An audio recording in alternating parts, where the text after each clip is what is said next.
Before we get into today's episode, we want to give a quick content warning. This episode briefly discusses sexual violence.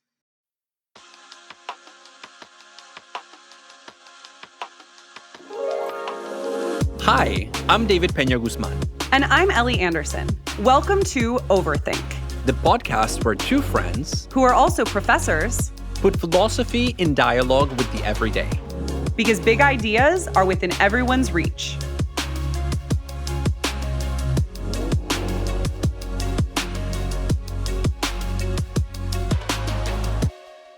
David, I can't stop watching this reality dating show called F-Boy Island.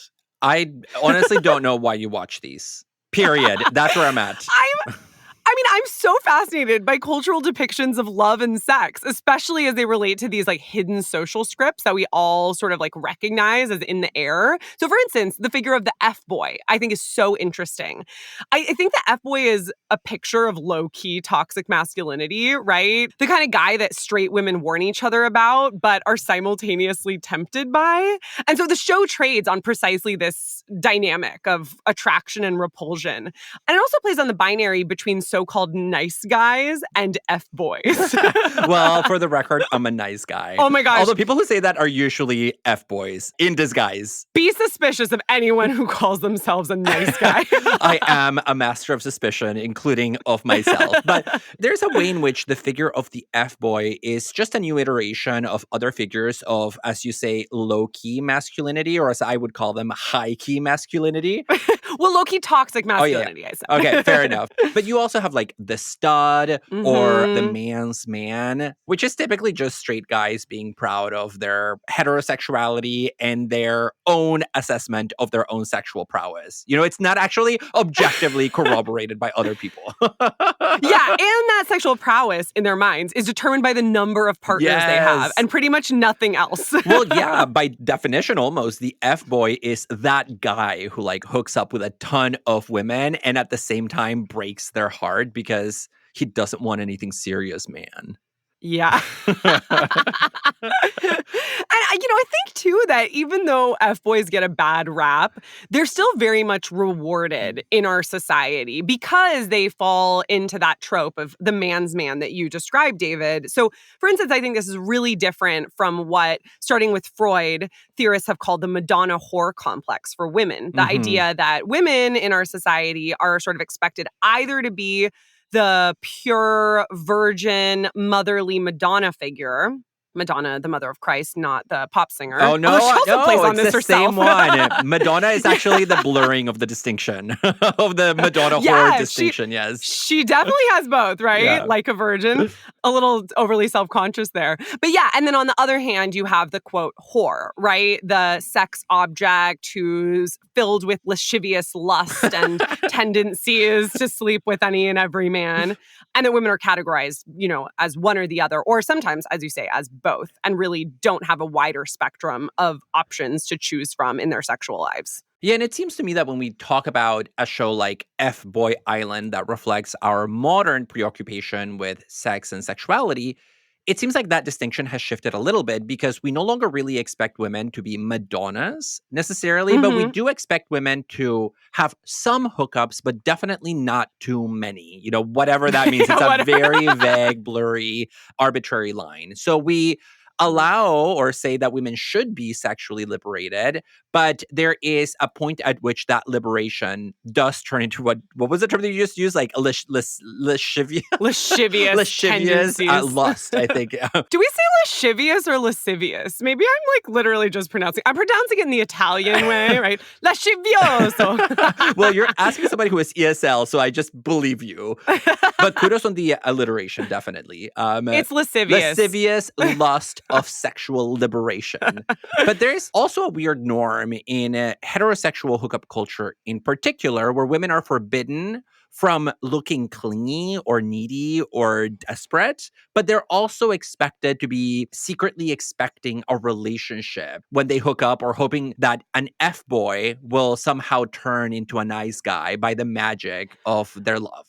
Oh my God, yes. And no spoilers, but let me just say that F-Boy Island very much trades on that myth that you can turn an F-boy into a nice guy. The reason I mention it, though, because I know you're not actually going to watch it, Thank you. but it's that I think that a show like F-Boy Island is possible only in the context of hookup culture. And Mm. this culture is actually surprisingly new, right? I think a lot of times people are like, this sort of culture has always existed, right? Because we've long thought that men have these essential lascivious tendencies and women are pure, except when they're whores. But actually, the practice of hooking up and the phenomenon of hookup culture, in being pretty new, raise a lot of philosophical questions that relate to feminist theory, ethics, and queer theory. Today's episode is about hooking up. What does it mean to hook up? And what attitudes towards sex does hookup culture propagate? What are the ethics of hooking up? Does hooking up imply treating another person as a commodity? Or can hookups provide blueprints for ethical casual sex? And can the heteronormative underpinnings of hookup culture be disrupted with insights from queer theory?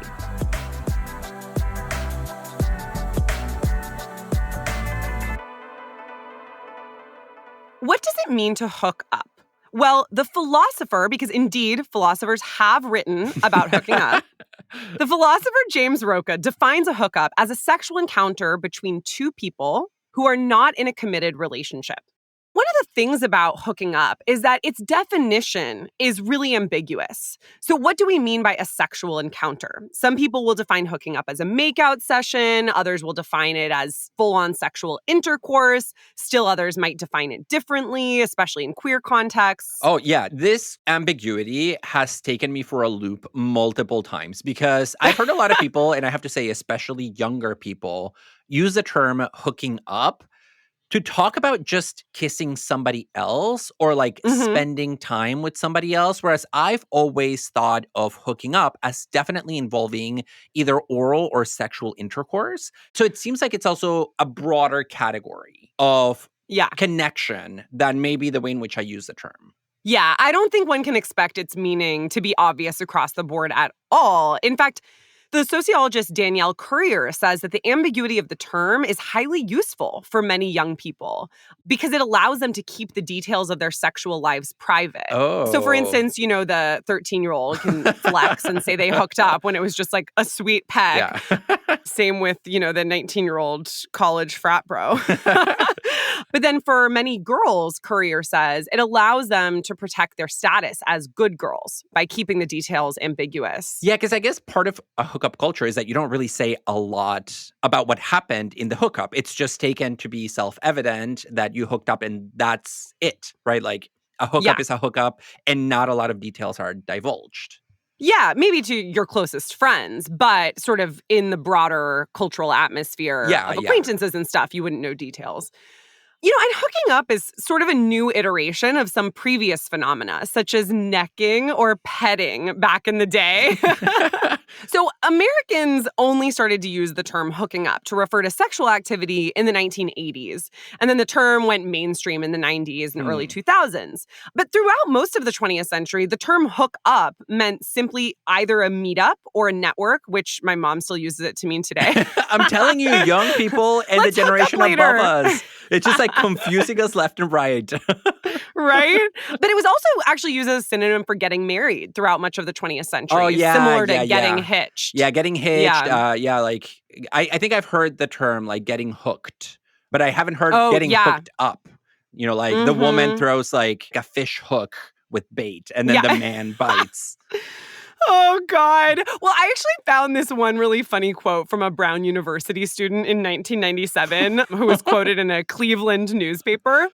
And they said, in a normal Brown relationship, you meet, get drunk, hook up, and then either avoid eye contact the next day or find yourself in a relationship. Well, and it's interesting that here you're pointing to a college student because hookup culture really takes root in college campuses, Mhm. right? It swept the nation in Yeah. recent decades.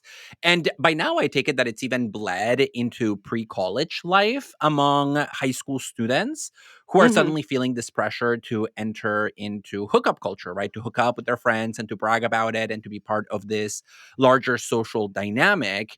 And Yeah. it's also, I would say, bled not just into pre college life, but into post college life, where people in their mid to late 20s, early 30s, maybe even into like late 30s, find themselves experiencing this pressure, especially if they're young professionals living in urban settings, right? Like going on dates, on apps, meeting people, hooking up at bars, and so on and so forth.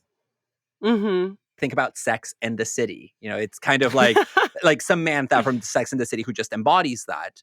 And So many hookups. yeah, that's what she represents, right? Samantha represents Yeah. hookup culture in an urban setting. And Mhm. the sociologists, Lisa Wade and Joseph Paget, wrote an article recently about the history of hookup culture in the United States. And they trace its origins to the rise of fraternities in American universities, especially in the mid 1800s. And also the rise of the women's liberation movement in the early 20th century, so around the 20s, 30s, and 40s. And they make this argument that when men went off to college in the 19th century, many of them were like rich boys, like daddy's boy who had a lot of money. They came from well to do families and they had basically a ton of privilege. And so they started treating college not so much as an intellectual refuge, really, for the cultivation of the mind, but more as a playground, right? They expected it to be fun, for there to be partying, and for there to be entertainment and alcohol and a lot of male bonding, which is where the fraternity kicks in. It's like Animal House for the 19th century. Yes, and actually in a different piece, Lisa Wade talks about that movie Animal House as emblematic of modern day conceptions of college life and hooking up Mm. in college.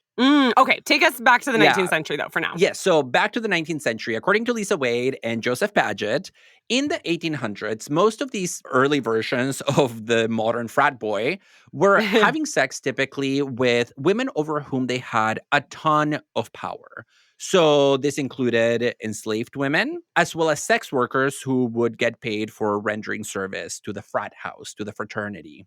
But fast forward a few decades when you have the entry of women into the workforce in the 1920s and 30s, and suddenly you have a lot of women going to college campuses who, in many ways, are the social equals of the frat boys, right? They have their own income, they can provide for themselves to some extent. Plus, I should add that a lot of colleges started admitting women for the first time in the 20th century, right? So it's Mhm. only when you have this sort of economic and social equality between men and women that these frat boys start treating sex as a kind of game where you get social points if you get to conquer a woman who, in theory, can say no to you rather than just exercising direct power over her. And so Wade and Paget make the claim that this is the origin of hookup culture. It's a combination of the emergence of fraternity houses in American college campuses and the idea that men go on the hunt for women. So think of men being on the prowl, basically.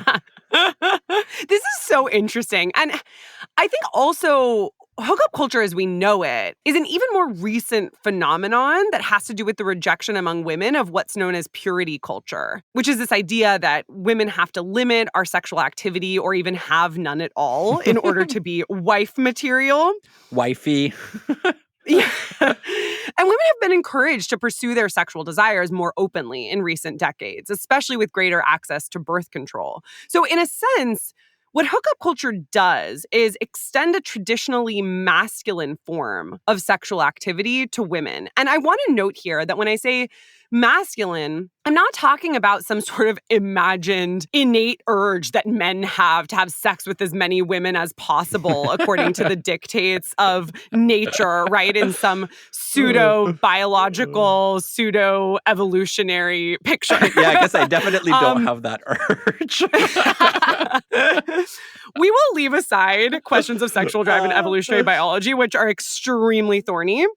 But when I say masculine here, I mean that historically men have been encouraged to sort of have sex with as many women as possible, especially in the 20th century, and that is coded Mm, mhm. or associated with masculinity in our culture. And so I'm not making any claims about gender essentialism here. And I also want to note, too, while we're on this topic, that most of the studies that we're going to be discussing in this episode were done on populations of largely cisgender and heterosexual people. So the vast majority of studies on hookup culture are done from within this demographic of heterosexual cisgender folks.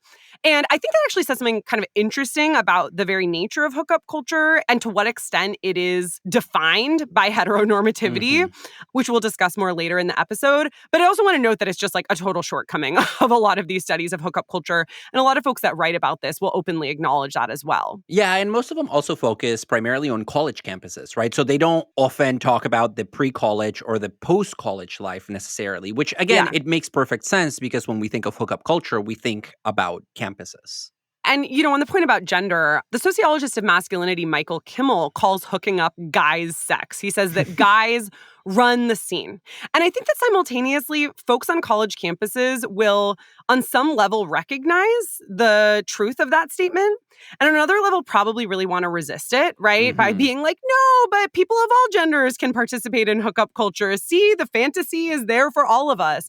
And I think that Kimmel is right on this point, in as much as hooking up as a practice trades on traditionally masculinist values. It's definitely about the masculinism of the culture more so than about the sex or gender of the people who participate in it.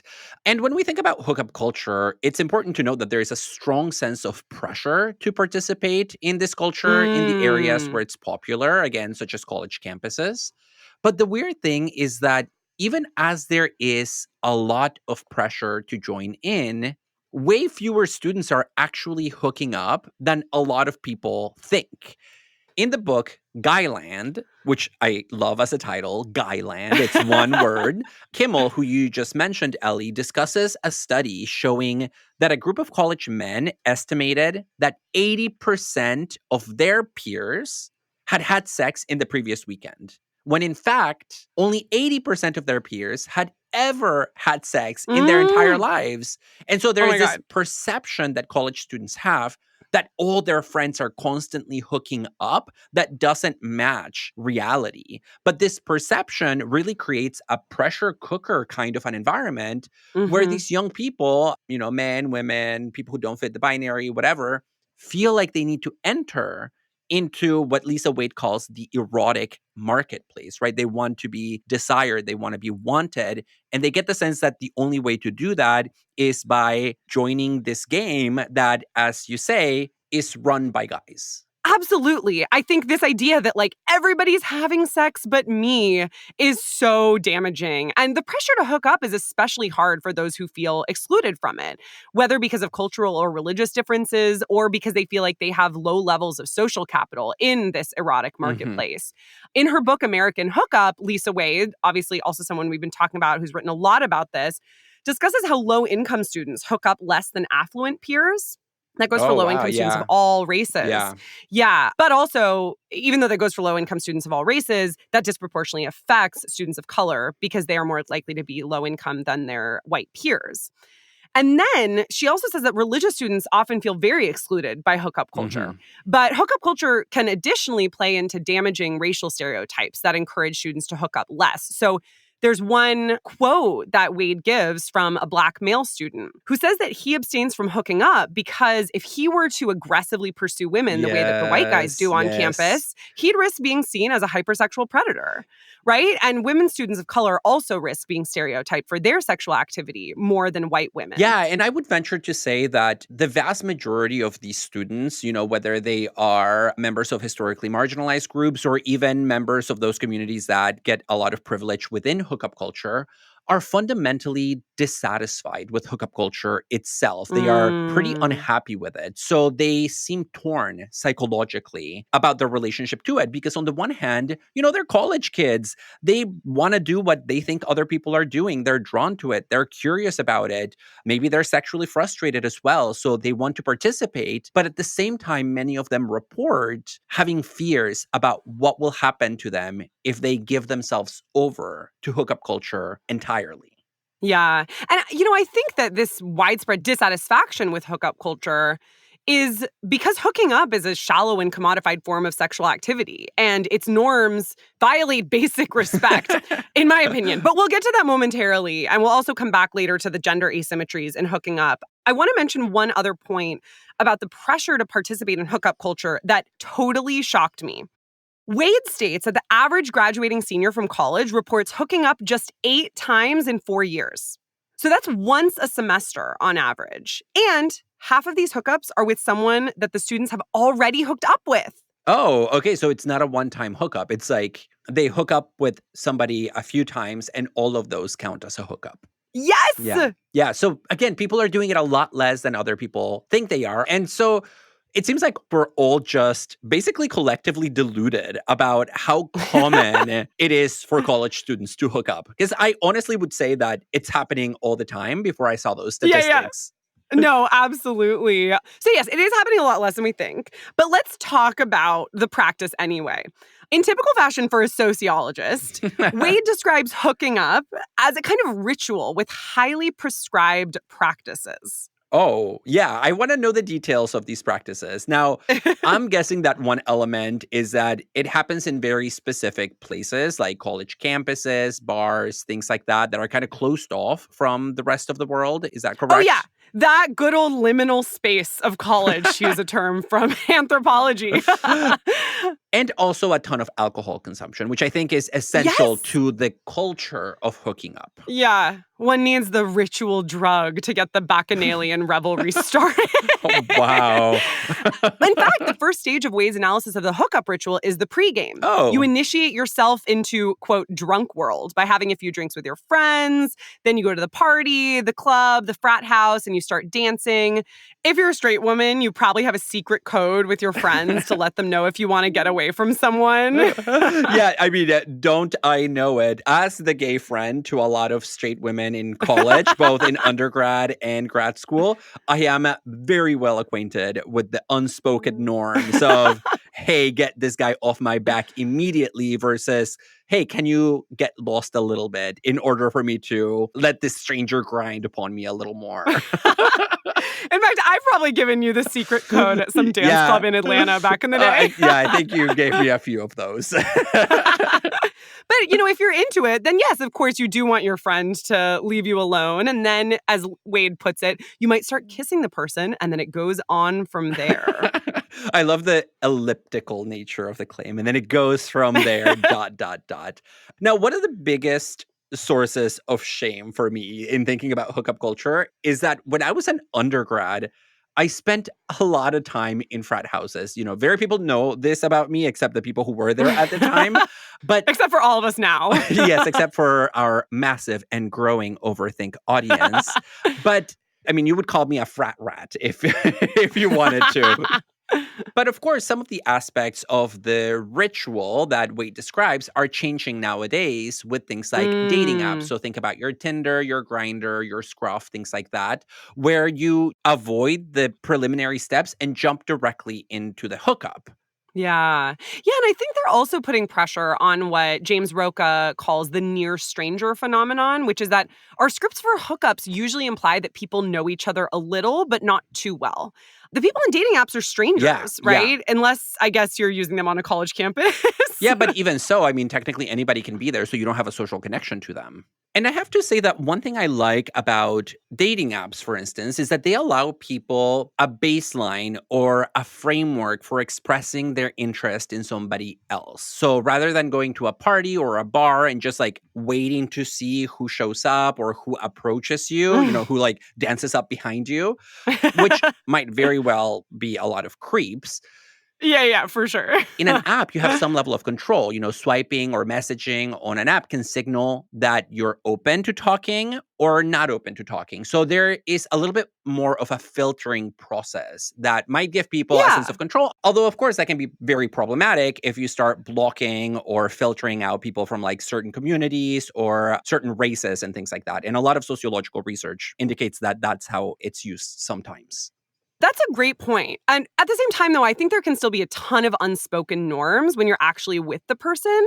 And Roca writes about how dangerous this can be because, say, if one person's definition of a hookup is sex and the other's is making out without clothes on, it's easy for an otherwise consensual encounter to become a sexual assault. Although, speaking of consent, I actually think there's a huge contradiction on college campuses between their technical sexual consent policy, which often says it has to be sober, Yes, and the yes. presence of alcohol in so many sexual encounters. Yeah, in so many hookup settings in particular. So, Yeah, no, and I definitely. think this tension that you're pointing to between universities' tacit invitation to come to campus and party, which to 18-year-olds means hooking up, and their Yeah. policy around sexual consent, that's a topic maybe for a whole other episode that we can Mhm. punt to the future.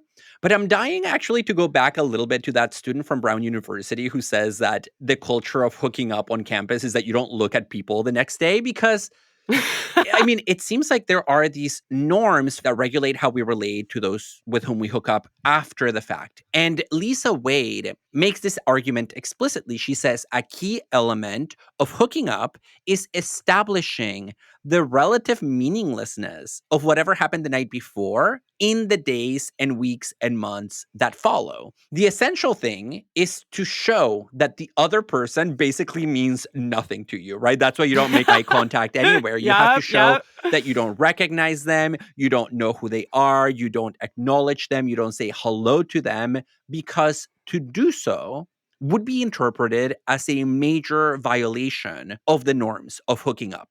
Yeah, because otherwise they'll catch feels and think you're like their boyfriend or something. But I do love this image of college campuses as a gigantic Seurat painting in which nobody is looking in the direction of anybody else. Everybody's just like actively avoiding eye contact, eyes locked in completely opposite directions at all times. That literally sounds like my college dining hall on a Sunday morning. A lot of this has to do, I think, with the fact that hookup culture is linked to an attitude of radical casualness, where everything must be like so casual as to reach the level of a neurosis. You actively disavow any recognition of or commitment to the person with whom you're hooking up after the fact. Absolutely. Like even a commitment to saying hello, right? Wade discusses this as a kind of demotion that happens after a hookup. And quick true story here. When I was in college, I had a friendly acquaintance that I hooked up with one time. And we were in the same philosophy class together. And our professor, this amazing Austrian guy with a super thick accent that I will not try to reproduce, was railing against the, quote, senseless coupling of college hookup culture from the perspective of like a critique of capitalism. And I'm just sitting in the audience and being like, oh my God, I senselessly coupled with a student who's 2 rows down. I know the professor is talking about senseless coupling, and you and this other person are just like nervously avoiding eye contact with each other in the classroom. Like the Seurat painting. Yes. But I really do love this concept of the senseless coupling, because that does strike me to be what's happening in hooking up, that something that involves so many sensations is ultimately taken to be senseless in the end. Yeah, we take hookups to be divorced from feelings. Yeah, and part of hooking up means conveying to the person that you hooked up with the day after that what happened the day before was not a big deal, right? So you might do that by literally just not texting and letting conversation die, or by texting them something hyper banal, like, that was fun, have a good life, or, like, oh my gosh, I was so tipsy last night, great, or something like that. Yeah. But something that minimizes what happened, and that in many cases does amplify the role that alcohol plays. And in fact, Wade argues that in hookup culture, sober sex is taken to be of a totally different order from a hookup. It's not even in the same category. Yeah, and there's this whole narrative not only of the meaninglessness, right, but also of the feelinglessness.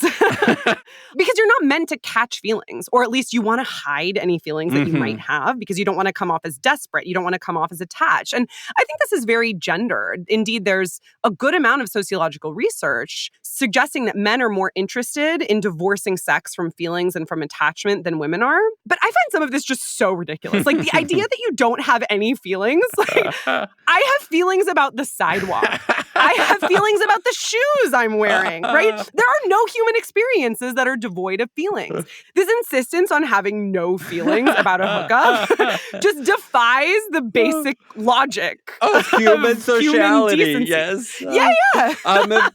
I cannot tell you how many times when I was in undergrad, I met guys who would judge women with whom they hooked up precisely on what they interpreted to be as these women's clinginess after the hookup. And the funny thing is that when they described what that clinginess actually entailed, sometimes it just sounded like basic human decency on the women's part. Like, hey, I hope you have a good weekend, or how have you been? But then the response from Oh the my men was God. like, oh my God, she's so obsessed with me. She's caught feelings. So there's Oh definitely a God. way in which hookup culture changes how agents interpret things that otherwise wouldn't really have that much significance. Yeah, I think that's exactly right. One thing that strikes me is that a lot of times people are talking about feelings when what they actually mean is commitment.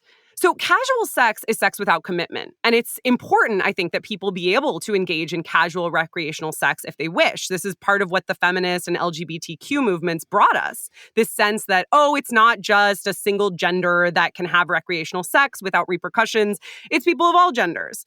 And so sex doesn't have to be tied to a kind of long-term commitment.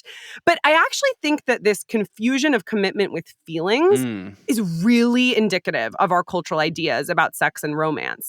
Hookup culture is kind of the other side of the coin, right? Of our culture's obsession with romantic love. It's precisely the disavowal of romance.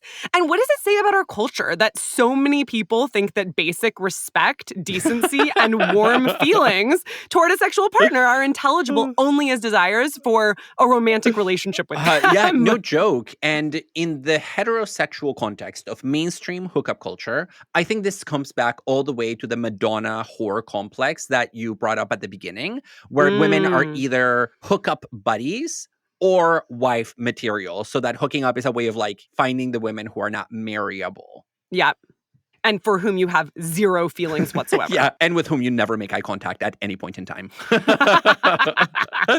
But it seems to me that in addition to denying feelings, hookup culture is also about rejecting labels. And maybe this is actually kind of cool, this ambiguity around hookup Mm. culture, because it creates a lot of, I would say, opportunities for sexual exploration outside of the reach of socially recognized labels, concepts, and Mhm. categories. And that liberation can be particularly freeing for queer students. So if you're to have a hookup, you don't really have to explain with whom or what happened. It was just a hookup. That's what it is.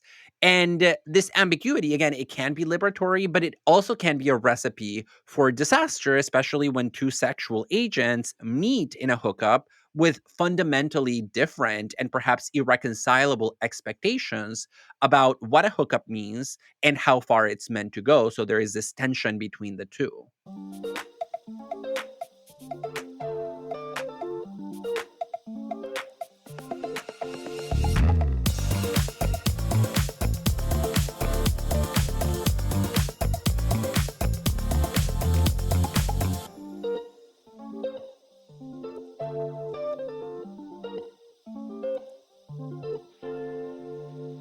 The most common critiques of hookup culture are typically voiced by conservatives, either in defense of traditional monogamy or defenders of purity culture who adopt a conservative view about sexual morality, arguing that sex without romantic attachment or without commitment is fundamentally immoral.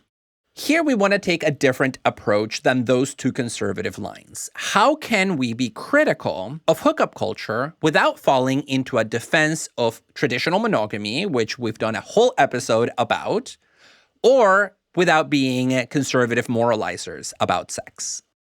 So, the book by James Roca that we've been discussing, The Ethics of Hooking Up, suggests that ethically engaging in hookups might actually be impossible. So, I want to talk about this idea.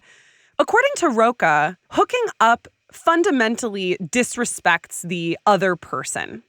And what he means by that is respecting another person has to do with taking them as a subjective agent with their own rights and abilities to reflect on their own good. And so if you're an agent, you get to act in ways that have your best interest at heart.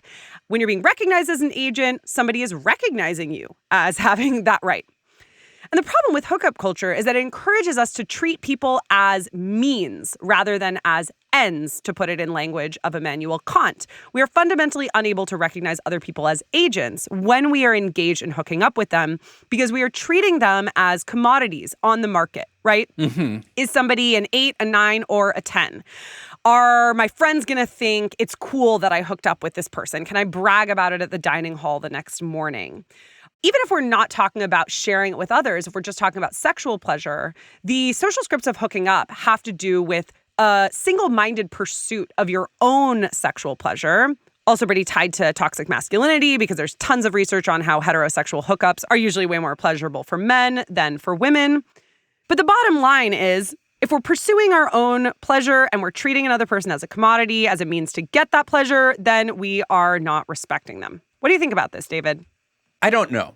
I disagree because it doesn't really cohere with my personal experience of hooking up. And it really depends on the people in question and the kind of dynamic that they develop in the course of hooking up. So I want to recognize that Rocha makes the claim that there might be a difference between talking about the ethical permissibility of casual sex in the abstract and the ethical permissibility of casual sex given the concrete realities of hookup culture. Yeah. So he does draw this distinction where he says, look, I might agree with you that there is no problem with casual sex in the abstract, but let's talk about it concretely when you're talking about these houses with the rituals and the drinking and the partying and the pressure. Yeah, the problem is not casual sex. The problem is hookup culture. Yes. And so I am open to his point that perhaps there's a real problem of instrumentalizing the other person based on the way in which hookups happen under hookup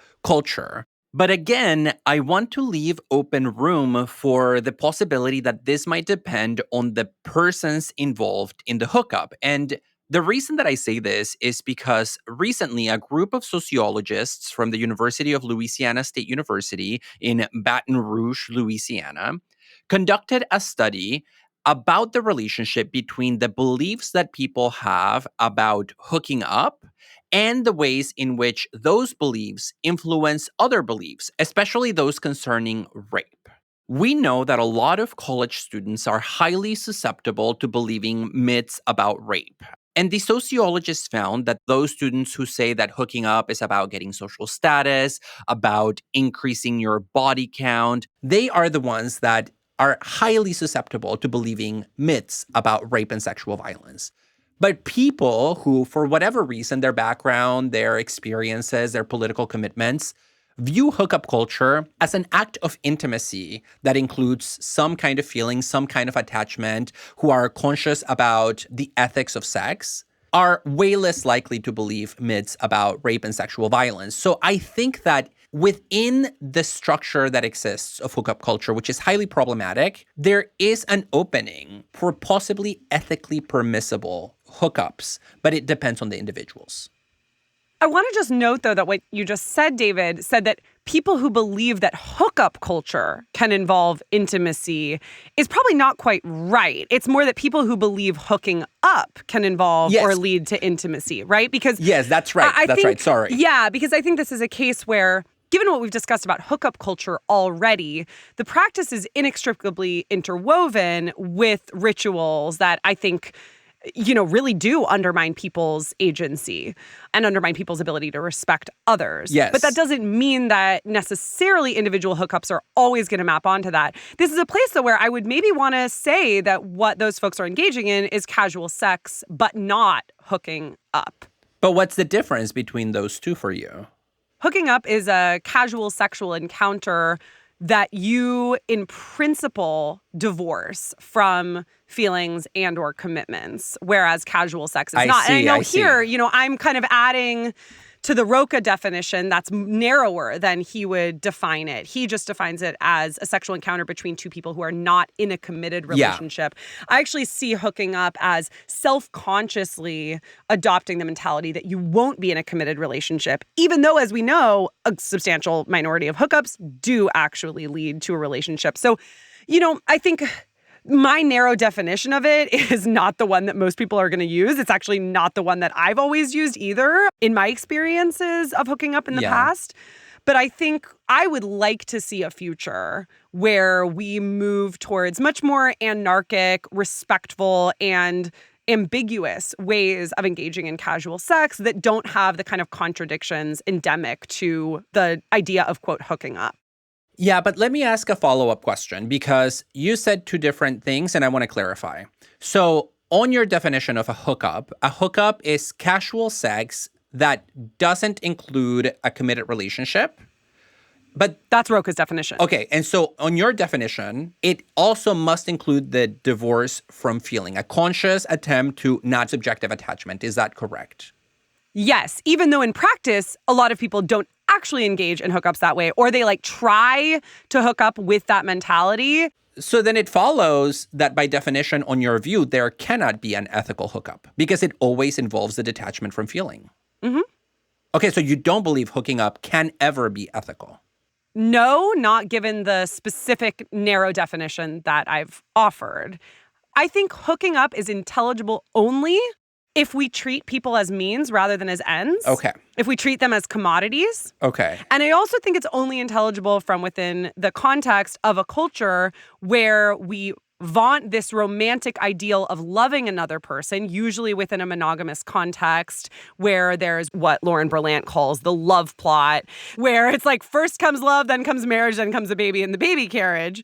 On the one hand, and then we relegate other forms of interaction to this sort of commodified, impoverished hook up culture. I would like to see a much broader spectrum of feelings, relations, and sexual encounters that does not have that kind of binary at work. And so in that sense, I would actually say both romantic love and hooking up in our current culture are fundamentally unethical. But I want to just be careful there because that doesn't mean that I haven't engaged in those things. And that doesn't mean that I think we need to morally condemn everyone who does. Well, what do you mean? If it's not ethically permissible, then some element of condemnation should follow, right? Even if it's an institutional critique. Yeah.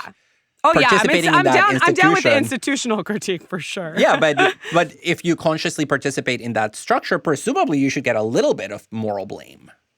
Perhaps. Yeah. Okay. I think a lot of people aren't consciously participating in that structure, though, because we're given so few options, right? Yeah. College students are not really given much, on many campuses at least, other than either the romantic love option or the hookup option. Yeah, and I absolutely agree with you. But I do think we are operating here with two different definitions because I abide by Roca's definition, which is that hookup culture is casual sex without a commitment to a relationship. The question of feeling, for me, is not essential. So there can be hookups that are problematic, where people divorce themselves, where there is sexual violence, where there is a lack of respect. But there can be ethical hookups where you treat the other person as an end in themselves rather than as a means to an end. So I think we just need to be careful that our definitions don't get in the way of the phenomena itself.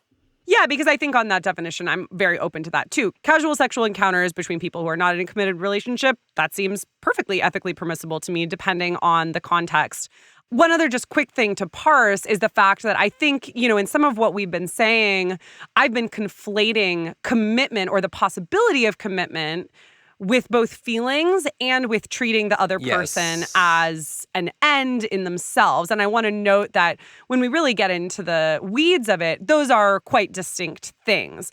But I do think the through line there is treating the other person as a commodity. Because if you treat another person as a commodity, you're foreclosing the possibility of commitment. You're not treating them as an end in themselves. You're treating them as a means. And you are foreclosing the possibility of feelings, even a basic feeling of goodwill towards the person. Yeah, the most basic human sentiment on Kant's moral universe, just the goodwill towards your fellow human beings. Yeah, you don't need to love another person to engage in unethical casual sex with them, but you do need to have some goodwill towards them, I would say. Controversial hot take. No, and I kind of want to latch onto the possibility of an ethical hookup. In part of it is me being super self-defensive for selfish reasons, where it's like, no, I have had ethical hookups, but that's not an important No, point. I mean, I would like to hold on to that for my own case as well, for what it's worth. But I also want to hold on to that possibility because I think it's important for people to be able to imagine the possibility of an ethical encounter with another person that fits into a social script for which we have a term, but that doesn't follow the dominant narrative of, instrumentalizing the other person. That kind of takes away the negative side and retains the core. Mm-hmm. So I want to be open to the possibility of reclaiming the act of hooking up and redirecting it towards precisely what you call an anarchic, affirming sexual ethics.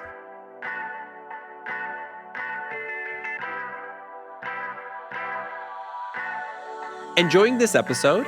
Please rate and review us on Apple Podcasts, Spotify, or wherever you listen to your podcasts. You can also connect with us and other fellow listeners through our Facebook page and Facebook group, or on Twitter and Instagram at overthink_pod. I think the other major critique of hookup culture, besides the conservative one, which you identified 2 prongs of, David, is the critique from feminists and the idea that, as we said earlier, hooking up is a traditionally masculine form of engaging in casual sex that has now been extended to folks of other genders.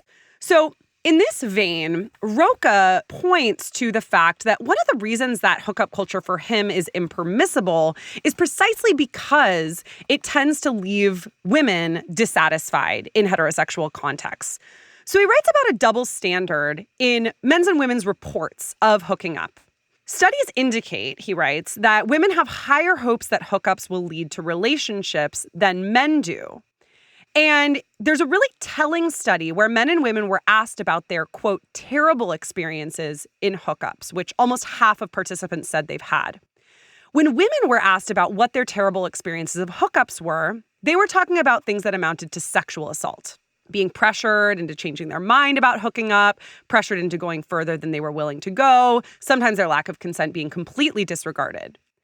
When men described their terrible experiences of hooking up, they tended to describe hookups with women who were seeking relationships. So the bottom line here is that the dangers of hookup culture are super different, statistically speaking, for women and men.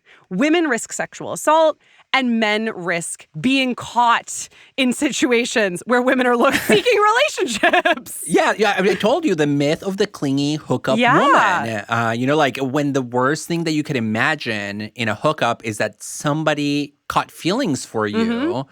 It really says something about the toxicity of your attitude towards sex and intersubjective connections. The fact that you experience human emotion as aversive. Yeah, and the fact that that's your version of a terrible hookup, whereas for a woman, a terrible hookup is sexual assault. And of course, this isn't to deny the fact that there are men and people of other genders beyond the binary, right, who experience sexual assault. Of course. We're just talking about sort of broad statistical strokes here. Rocha also concludes, related to this, that men have better odds for meeting their goals in hookup culture. Because the majority of men who engage in hooking up don't want a relationship, and they tend to get that goal met. Like, if you don't want a relationship, the buck stops there. You can't force it. The other person can't force you to be in a relationship with them. But the minority of men who wish to end up in a relationship actually also have positive odds for meeting their goals, because it tends to be much more common for women to want a relationship out of a hookup than men do. So men's sexual and emotional goals are much more likely to be met in hookups, whether they want a relationship or not, than women's are. What do you think about this, David? I found this really scary. Well, it's scary because it means that men have a lot more social capital that they can cash in terms of getting what they want in hookup culture. Oh my gosh, how surprising. But it also extends all the way to the sexual act and the sexual gratification that comes with hooking up. So, for example, we know a lot about the orgasm gap in college sex, especially casual sex, where men will orgasm, but typically women won't. going back now to Lisa Wade's research, for example, she mentions that most of the young men and women that she interviewed showed the following pattern. Women said that they thought it was rude to expect an orgasm from a man while hooking up. So they wouldn't Oh my really God. ask for it. They wouldn't talk about it. If it didn't happen, they wouldn't complain. The men not only reported that they had no interest in making women orgasm. Like they just said that. They're like, when I hook up, the orgasm of the woman is not my concern. I think this really troubling study, David, also points to a different double bind that women find themselves in, which is the double bind of being considered a slut or a Madonna, right? Because, of course, young people as a general category are pressured in many ways to engage in hookup culture. But women are pressured to engage in hookup culture while also being pressured to maintain some sort of purity. And even for folks that are, super left-wing, not religious, et cetera, there is often this kind of sense that, oh, well, I don't want to come off as a slut. Yeah, and one interesting thing to add here is the work of the feminist theorist Lisa Rudd, who recently published an article entitled Beyond the Closet, in which she argues that interestingly, even though hookup culture on college campuses is highly heteronormative, highly sexist because it treats women, again, as means to an end rather than as an end in themselves, there is this opening internal to this heteronormative practice for the exploration of queer identities, in particular for queer women, because a lot of the hookups on college campuses, especially the more exploratory ones, the ones that push the boundaries a little bit more, typically are threesomes involving one man and two women. Because the assumption is that women are much more sexually fluid, much more sexually flexible, and they should provide this fantasy for the man. Yeah. And so she makes the argument that even in this very regimented space, there's an opening for the exploration of queer identity for women because women in these hookups suddenly start experimenting with partners, with practices, with acts that maybe they wouldn't have thought about before. So a lot of queer women will report experiences that made them think about their sexual identity emerging, for example, from these threesomes. Well, and I think when we're talking about this kind of space of experiments, of recreational casual sex, there is a kernel there of liberatory potential, of resisting heteronormativity and toxic masculinity and allowing people to try on different pleasures, Foucault's kind of bodies and pleasures mentality. Because of that absence of teleology or an end goal, what I described earlier as the love plot coming from Lauren Berlant, in its resolute denial of a potential future, hooking up arguably does resist that heteronormative nuclear family logic of first comes love, first comes marriage. Yeah, and here we might plug in the work of the queer theorist Lee Edelman, who wrote a book that was very influential for my psychosexual/intellectual development when I was an undergrad, entitled No Future, in which he gives a pretty damning critique of what he calls reproductive futurism, which is a cultural fantasy that teaches us that if you just do things that support the status quo and that reproduce the existing social order, then everything will be good in the end. Everything will work out for the best. And reproductive futurism is typically associated with the figure of the child, because the child represents both innocence before corruption by sex and modern life, etc., and futurity, right? The future of the family, the future of the nation. And so according to Lee Edelman, most of our social structures are organized around this reproductive futurism, the idea that you have to reproduce the status quo into its future. Yeah. And that applies to sexuality because it is through the sexual act, through reproductive heterosex, that the social order is literally reproduced, that you produce new citizens, new family members, and so on and so forth. And that means that all forms of sex tend to be subjected to this logic of the future, where you can only have sex that is socially respected and recognized if it happens within the framework of marriage and the family and citizenship, really. And this connects with Edelman's idea of the antisocial hypothesis, which is an idea that originates in the work of psychoanalyst Jacques Lacan, that actually sex divides people rather than bringing them together. When we're involved in sex, we are, to put it in terms that Slavoj Žižek discusses in the copy he wrote for an Abercrombie and Fitch catalog in, I think, the 90s, Yes. that sex is a kind of mutual masturbation, no matter what. Yeah, no, you're exactly right, because Edelman is very critical of the romantic conception of sex, according to which sex is an activity in which two become one, because there is this unity of souls, and then two become three because the child enters the picture. And he says, on a fundamental level, sex is negative. Negative not in the sense that it's bad, but in the sense that it's critical and that it moves us away from unity.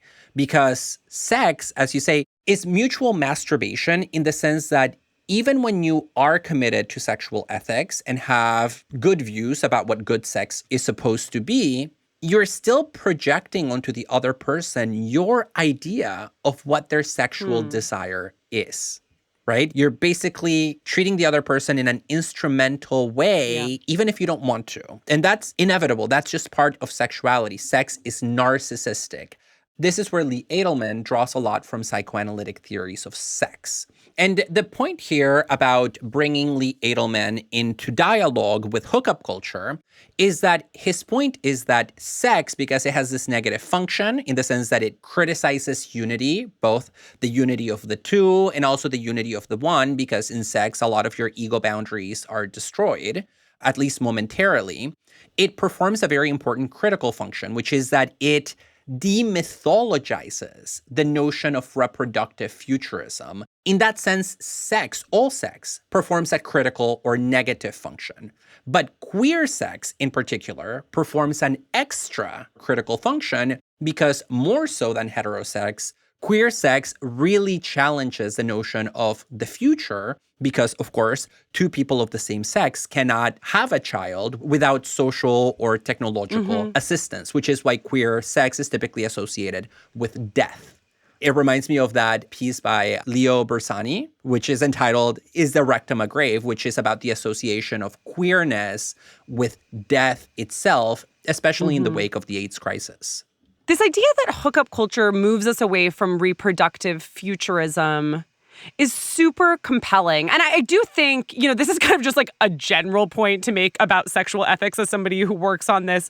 The most innovative ethical insights, I think, in our culture today are coming from queer communities and queer practices of sex. And that's not to idealize or homogenize them, but it is to say that I buy the thesis of heterosexual pessimism, which is basically the idea that a lot of our problems in thinking about sex and romance come down to heterosexual situations. But I think what happens a lot in queer communities is an explicit negotiation of different norms around sex that often, although certainly not always, go hand in hand with respecting individuals as individuals and making explicit what would otherwise go unspoken, because there is no sort of first base, second base, third base teleology in queer sex. And so in the same way that queer sexual practices often tend to involve more explicit communication about what sexual partners are interested in, what they like, what gives them the most pleasure, we can also say that queer approaches to hookup culture may open the door to resisting some of the really rigid social scripts that we touched on earlier and that Wade identifies. But precisely the promise of liberatory sexual practices, I think, are going to come from making implicit social scripts explicit and resisting those social scripts through the invention, the creation of new norms that are perhaps more respectful and more interesting.